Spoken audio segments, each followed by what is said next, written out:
guys, Kara with Synergic Fit here to show you another hip mobility drill. We're going to be working on internal rotation of the hip. So you can begin in this position. You're going to lay yourself back onto the floor and you're going to cross one ankle over the knee. You're going to use this top leg to actually drag this knee towards the ground. So I'll show you in a minute. And what I'm doing is I'm actually creating internal rotation of my hip. So if you've done an assessment with me, you know that the internal rotation of the hip is going to be about 40 degrees. And if you do not have that, this is a perfect drill to get you started. Squatting, pivoting, cutting, any sort of performance does require some internal hip rotation. So this will be fantastic for you to work through if you need to get a little bit more out of that range of motion for your hip.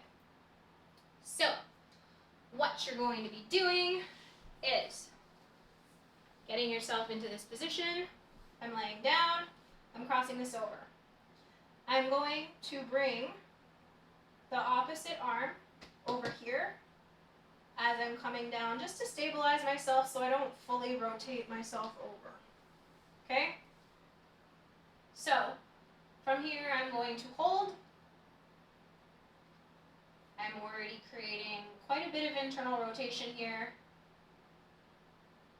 Once I'm done holding for 30 to 60 seconds, I can bring it up and I can switch sides.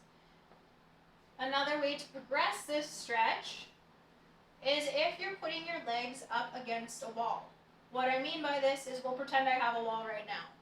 If I have my feet up against a wall and I'm now doing that, it's putting my hip into more flexion. So this is more flexion. So it'll be putting my hip into more flexion and we're going to be getting a little bit more rotation in a different range of motion.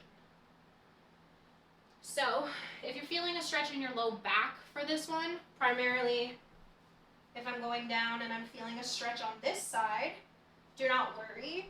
That tends to be your QL and it can be overly tight and overcompensate a lot. So a stretch out of this guy actually isn't too bad. If it's anything acute, sharp, painful, please discontinue.